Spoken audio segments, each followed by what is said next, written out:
సరే ఎట్టి పరిస్థితుల్లో ఉపయోగం ఉండేది కదా. ఆయన కూడా అర్థమై ఉంటుందండి. అందువల్ల ఇవాళ మెజార్టీ ఓట్లు బైలాటి ఓట్లు పడినాయి ఆయనకి.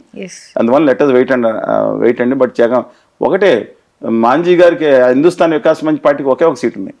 ఆయన కేంద్ర మంత్రి క్యాబినెట్ హోదా ఇచ్చారు. జేడీఎస్కి 2 ఉన్నాయి. ఆయనకి ఇది ముఖ్యమైన పరిశ్రమ శాఖ ఇచ్చారు. కళ్యాణ్ బాబు గారికి 2 ఉన్నాయి. అందులో బాలసారు గారు సీనియర్ మోస్ట్. ఎందుకు లేదు నాకు తెలియదు, వారిని అడగాలి. ఇది వారిని నమ్మి వారు ప్రగాఢంగా విశ్వసించి మోడీ గారి కాళ్ళకి నమస్కారం పెడుతున్నారు కాబట్టి వారిని అడగాలి. ఆయన కాదు. చంద్రబాబు గారు ఏకపక్షంగా నిర్ణయాలు తీసుకుంటే మరి ఆయనతో పాటు పవన్ కళ్యాణ్ గారు ఉంటారా, లేకపోతే ఎలా వేరైపోతారా? నేను కళ్యాణ్ గారి గురించి మేము మాట్లాడిన కానండి, పాజిటివ్ యాటిట్యూడ్ మనిషిగా నేను ఎప్పటి నుంచో భావిస్తున్నాను. దురదృష్టవశాత్తు ఉత్తర భారతీయ జనతా పార్టీని నమ్మేటట్టు కొంతమంది ప్రయోగం చేసి ఆంధ్రప్రదేశ్కి అన్యాయం చేసేటట్టు కొంతమంది ప్రయత్నిస్తూ ఉన్నారు. నేను ఆయన గురించి మాట్లాడిన కానీ ఉత్తర భారతీయ జనతా పార్టీ మాత్రం కుట్ర చేస్తుంది.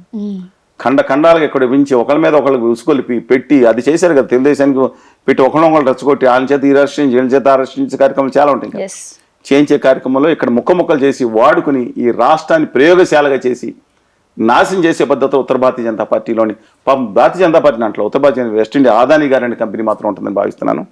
ఆదాని అండుకో వాళ్ళ దేశాన్ని పరిపాలించేది కాదని అడుగుతున్నాను. అందువల్ల let us wait and see అండి. బట్ వాళ్ళు మాత్రం కుట్రల్లో దయచేసి రాష్ట్రం పడిపోకూడదని కోరుకుంటున్నాను. ఉచితంగా 1500 ఒక మహిళలకు. సో ఇది సాధ్యమేనా అంటారా సార్? అసలు సాధ్యంగా అన్ని అమ్మేస్తుంటే సాధ్యమే. అన్ని అమ్మేసుకుంటూ ఉంటే రాష్ట్రానికి ఉన్న వనరులన్నీ అమ్మేసుకుంటూ ఉంటే సాధ్యం. రోడ్లను కూడా తాకట పెట్టచ్చు. మరి ఎలా సార్, మరి ఇచ్చిన హామీ ఎలా? మరి సాధ్యమే. కేంద్ర ప్రభుత్వం, నేను అందుకని చెప్తున్నా, దీని మీద కాకుండా దయచేసి చంద్రబాబు నాయుడు గారు హామీలు ఇవ్వకపోయినా నెగ్గేవారు. 4 సీట్లు తగ్గేది. ఉత్తర భారతీయ జనతా పార్టీ పొత్తు పెట్టుకుని 174 సీట్లు వచ్చాయి. హామీలు ఇవ్వకపోయినా నెగ్గేవారండి ఆయన. ఎందుకనో ఇంత భారీ హామీలు ఇవ్వాల్సిన అవసరం లేదు, ఆ పనులకు ఇవ్వాల్సి ఉంది. కానీ ఇవాళ హోదా విభజన హామీలు తెచ్చుకుంటే లక్షల కోట్ల రూపాయలు పరోక్షంగా ప్రత్యక్షంగా రాష్ట్రానికి వస్తే హామీలు నిలబెట్టుకోవడం జరుగుతుంది. అందువల్ల దాని మీద కాన్సన్ట్రేషన్ చేయాలని చెప్పి my humble request to the honourable chief minister of Andhra Pradesh and everybody should support him in this task, not on their party task. ఒక రాష్ట్రం కోసం తమిళనాడు తరహాలు అందరూ ఏకమవుతారు, ఏకమని చెప్పి కోరుతున్నాను. అమరావతి గత 5 ఏళ్లలో అసలు ఏమీ చేంజెస్ లేవు. మరి ఇప్పుడు ఏమైనా సాధ్యమవుతుందా? ఇప్పుడు ఈ 3 కలిసి వచ్చాయి, ఒకళ్ళ వల్ల సాధ్యం కాలేదు అనుకుందాం. సో ఈ 3 వల్ల ఏమైనా అవకాశాలు కనిపిస్తున్నాయా? అమరావతి సెల్ఫ్ ఫైనాన్సింగ్ ప్రాజెక్ట్ అండి.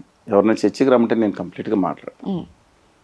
అది దాంట్లో ఉన్న లోపాలు సవరించుకోవాలి, అందరి రాజధానిగా ఉండాలని చెప్పి ఆ రోజు ఎస్ఎండాస్ కార్పొరేషన్స్ విషయాలను వ్యతిరేకించాను. కానీ ఆ రాజధాని మాత్రం ఖచ్చితంగా దానికి మద్దతు ఇస్తున్నాం. అన్ని వర్గాల హరిత రాజధానిగా ఉండాలి మాత్రమే కోరాము. సమాంతరంగా ఇచ్చాపురం ఉంటే హిందూపురం డెవలప్ కావాలని కోరాము.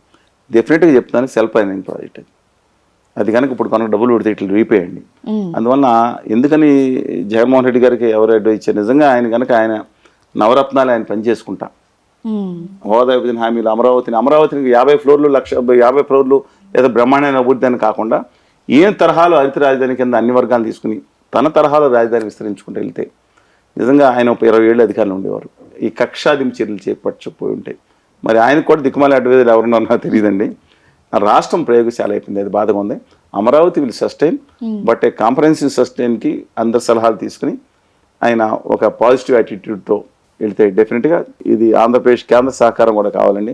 కానీ ఉత్తర భారతీయ జనతా పార్టీ మోసం చేస్తుంది. అమరావతి వరకు వాళ్ళు సహాయం చేస్తూ ఉంటారు. ఎందుకని? చంద్రబాబు నాయుడు గారు మిగతా చోట్ల ఫెయిల్ చేయాలనుకుంటా వాళ్ళు చేస్తూ ఉంటారు. మీ ద్వారకా కన్వెన్షన్ సెంటర్కి 25,300 కోట్లు వాళ్ళు ఆమోదించి అమరావతికి 1,500 కోట్లు బెచ్చం వేసినట్టు వేశారు. పెడత బట్టి నెత్తి మీద మురికి నీళ్లు కొలిసి కొట్టిపోయాడు ఆయన. ఇవాళ అదే చెప్పుకుంటూ తిరుగుతున్నారు, పిడతలు 2 పెట్టుకుని. ఇవాళ మళ్ళీ వచ్చాడు, ఒక మాట కూడా నేను నిర్మిస్తాను, నాది బాధ్యత ఇంతకుముందు చెప్పాడు కదండి. ఆప్ చంద్రబాబుజీ ఆప్ కరో, ఆప్ అద్భుత్ ఢిల్లీ ఏ ఐసా రాజధాని బనానా హై, ఢిల్లీ ఇస్సే అంటే ఢిల్లీ కూడా దీన్ని చూసి చూడాలని ఆయన డామని పక్కన ఇంత పోటీ డామని కింద పడిపోయారు అందరూ. వెంటనే మంచి ఇచ్చి పక్కన లేపారు. ఏం చేశారు? నెత్తి మీద చెడకోపం పెట్టిపోయాడు అని. దురదృష్టకరం అండి. దీంట్లో ఈ మాయలో 3 రాజధానులు, కానీ జగన్మోహన్ రెడ్డి 3 రాజధానులు డెవలప్ చేసి మాట వాస్తవం తెలుసా మీకు? 3 రాజధానులు జగన్మోహన్ రెడ్డి గారు అద్భుతంగా అన్ని భవనాలని నేను చూపించాను మీకు కనపట్టలేదు. గ్రాఫిక్స్ కాదు, మీరు వెళ్ళపోయినా మీరు అందుకే తెలుస్తుంది. ఏపీకి వెళ్తే మీకు 3 రాజధానులు ఎక్కడ కనపడతాయి? ఆ 3 రాజధానులు ఏంటంటే ఒకటి హైదరాబాదు, ఒకటి చెన్నై, ఒకటి బెంగళూరు. ఈ 3 రాజధానులు మాత్రం ఆయన దెబ్బకి 3 రాజధానులు మాత్రం డెవలప్ అయినాయండి. అక్కడ ఉండేవాళ్ళు అందరూ పారిపోయారు కదండి. అక్కడ నేను అనేది అమరావతి వచ్చేవాళ్ళు అందరూ ఎక్కడ పెట్టారు? అందరూ అన్న కానీ కొంచెం నేను వ్యంగ్యంగా మాట్లాడి ఉండొచ్చు, కానీ ఎవరిని చనిపించడానికి కాదు. కానీ ఆయన అంత చేయకుండా ఉండాల్సింది. అంత మహిళలు అంత పోరాటం చేస్తుంటే వాళ్ళ మీద దౌర్జన్యం చేయడం. మా మీద కూడా కేసులు పెట్టారు. నేను తప్పు మాట్లాడినా, ఒక అనుచితంగా అసభ్యంగా మాట్లాడినా. ఇంకా చంద్రబాబు నాయుడు గారి పట్ల ఆయన పట్ల వాళ్ళ కుటుంబ సభ్యులు తిట్టినాడు, అందరికీ ఇచ్చి పెద్ద పెద్ద పదవులు ఇచ్చారు. నేను ఏ రోజన్నా గత 44 దశాబ్దాలు ఒక్క మాట అనుచితంగా మాట్లాడేది, పరుషంగా మాట్లాడేది, వ్యంగ్యం కోసం మాట్లాడవచ్చు. కానీ తమ ప్రాంత అభివృద్ధి కోసం మాట్లాడతాను. నా తెలుగు జాతి 14 కోట్ల మంది గురించి మాట్లాడతాను. రాత్రింబాళ్ళు ఉద్యమాలు చేసాం, జీవితం పెట్టాం, ప్రాణం పోయి అంత అంచుల వరకు వెళ్ళి ఆమాన దీక్షలోకి వెళ్ళి మహిళలు తాకుండా కూడా దీక్ష చేసి అంత ఎమోషనల్ భావోద్వేగానికి వెళ్ళలేనండి. అంత పోరాడాం, పాదయాత్రలు చేసాం, బస్సు యాత్రలు చేసాం, రాష్ట్రం అంతా చేసాం, దేశంలో వెళ్ళి అదనంగా ప్రదర్శన చేసి పార్లమెంట్ ముట్టడిచ్చాం. అక్కడ 4 పోలీసులు కూడా సస్పెండ్ అయ్యారు. చెప్తున్నాను, అంత గట్టిగా చేసి జీవితం ఈ దేశ ప్రధానమంత్రిని 2015 డిసెంబర్లో ముట్టడించిన ఏకైక ఆంధ్రప్రదేశ్ దమ్మున్నాడు ఎవరంటే ఆంధ్రప్రదేశ్ బిడ్డలను నిరూపించాం మేము వెళ్ళి. ఆ తర్వాత రోడ్డు బంద్ చేసి రేస్ కోర్స్ రోడ్డు బంద్ లోక్ కళ్యాణ్ మార్క్ పెట్టేసుకున్నాను. ఇప్పుడు ఆయన మోడీ గారు రోడ్లోకి వెళ్ళడానికి కూడా ఎవరికి అర్హతలేదు కిలోమీటర్ వరకు. అంత చేసామే మేము. ఎవరికైనా తప్పు దాని లెటర్స్ వెయిట్ అండ్ సీ. ఏటా 4 లక్షల ఉద్యోగాలు ఇస్తానంటున్నారు. ఎలా ఇస్తారు సార్? ఏంటి ఇది సాధ్యమేనా? డెఫినెట్గా ఎందుకు సాధ్యం కాదండి. Letters have a positive opinion అని. ఎలా 4 లక్షల ఉద్యోగాలు? ఇంకా అంతకన్నా ఎక్కువ వస్తాయి. మార్గం ఉండాలి. ఒక ఎగ్జాంపుల్ ఏం లేదండి. మీకు థాయిలాండ్ చూసారు, చిన్న చిన్న ఇండస్ట్రీస్ ఉంటాయి. తైవాన్ మీరు చూడండి ఒకసారి, అన్ని యాన్సల్ ఇండస్ట్రీస్ ఉంటాయి. ఆంధ్రప్రదేశ్లో అద్భుతమైన యువత ఉన్నారు. నా తెలంగాణ, నా ఆంధ్రప్రదేశ్, నా తెలుగు జాతి అంటాను నేను. 14 కోట్ల మంది తెలుగు జాతి అన్న గొప్ప ఉత్కృష్టమైన దేశం. పోరాట పట్టుకున్న కొమరం భీమ్ కానీ, అల్లూరి సీతారామరాజు కానీ, ఉయ్యాలవాడ నరసింహారెడ్డి కానీ, కన్నిగండి హనుమంతు కానీ, పోరాట యోధన మాల కన్నమనిడు కమాండర్ ఇన్ చీఫ్, ఒక ఆర్మీ కమాండర్ ఇన్ చీఫ్, దళితుని పెట్టిన ఒక గొప్ప జాతి. పోరాట స్ఫూర్తి ఉంది. అద్భుతం. సత్యనాథేళ్ళు గారు ప్రపంచంలో ఎక్కడికి వెళ్ళినా సాఫ్ట్వేర్ ఉండేది ఉంది. డొక్కా సీతం గారు లాంటి వాళ్ళు ఉన్నారు. ప్రపంచాన్ని కాపాడిన ఆరోమేషన్ టెట్రాసైకిన్ ఇచ్చి ప్రపంచాన్ని కాపాడిన ఎల్లాప్రగడ సుబ్బారావు గారు అనేక మంది మహానుభావులు మన దేశాన్ని కాపాడారండి, ప్రపంచాన్ని కాపాడారండి. అందువలన సత్తా ఉంది. ఉద్యోగాలు అంటున్నారు. ఇవాళ రాయితీలు కనుక, ఇన్సెంటివ్స్ కనుక కేంద్ర ప్రభుత్వం ఏం చేసిందంటే దుర్మార్గంగా గుజరాత్ తరలించిన 9,60,000 కోట్ల ప్రాజెక్టులు ఇంప్లిమెంట్ అవుతున్నాయి. పైపులో ఉన్నాయండి గుజరాత్లో. ఆంధ్రప్రదేశ్లో 20,000 కోట్ల ప్రాజెక్ట్ వచ్చిందంటే ఎగిరికి ఎంత కింద పడిపోతారు కొంతమంది. 7,000 కోట్లు వచ్చిందంటే అదే బ్రహ్మాండం బదులైపోయింది అన్నారు. అందువలన దయచేసి గమనించమని చెప్పుకోతున్నా, ఇన్సెంటివ్స్ ఏదైతే ఉన్నాయో 100% అని చెప్పి ఆ గిఫ్ట్ సిటీ అని దాన్ని పట్టుకుపోతున్నారు మోడీ గారు. అంతకుముందు ధోలేరా సిటీ అంట, అంతకుముందు గాంధీనగర్ అన్ని పట్టుకెళ్తున్నారు. దయచేసి ఆంధ్రప్రదేశ్కి హోదా విభజన హామీలో ప్రత్యేక హోదా వచ్చే రాయితీలు, ఇన్సెంటివ్స్ ఇంకా ఈశాన్య రాష్ట్రాలకు 2027 మార్చి 31 వరకు కొనసాగుతున్నాయి.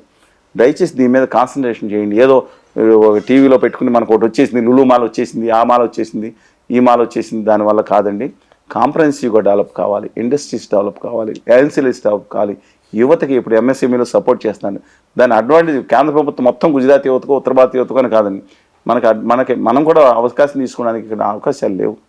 ఏం పెట్టుకుందాం అనే కొన్ని పరిస్థితి వస్తుంది. దాని మీద తీసుకుంటే అద్భుతంగా డెవలప్ 4 లక్షలు కాదు, ఇవాళ 10 ఏళ్ళు ఆలస్యం అయిపోయింది, ఒక తరం నాశనం అయిపోతుంది. ఇప్పుడు కన్నా హోదా విభజన హామీల మీద దృష్టి పెట్టమని చెప్పి కోరుతా ఉన్నాం. అందుకని వారికి ఇప్పుడేం మేము ఒత్తిడి చేయము, సూచన చేస్తున్నాం గౌరవ ముఖ్యమంత్రి గారికి. అన్ని పార్టీలు సపోర్ట్ చేస్తే 4 లక్షలు కాదు 5 లక్షలు అంతే తప్ప ఏదో కాగితాల మీద వేసుకునే లెక్కలుగా మాత్రం మార్చొద్దండి. You can do it subject if is able to achieve this. Definitely letters have a positive opinion. కొత్తగా ముఖ్యమంత్రి పదవి స్వీకారం చేశారు ఇప్పుడే. అందువలన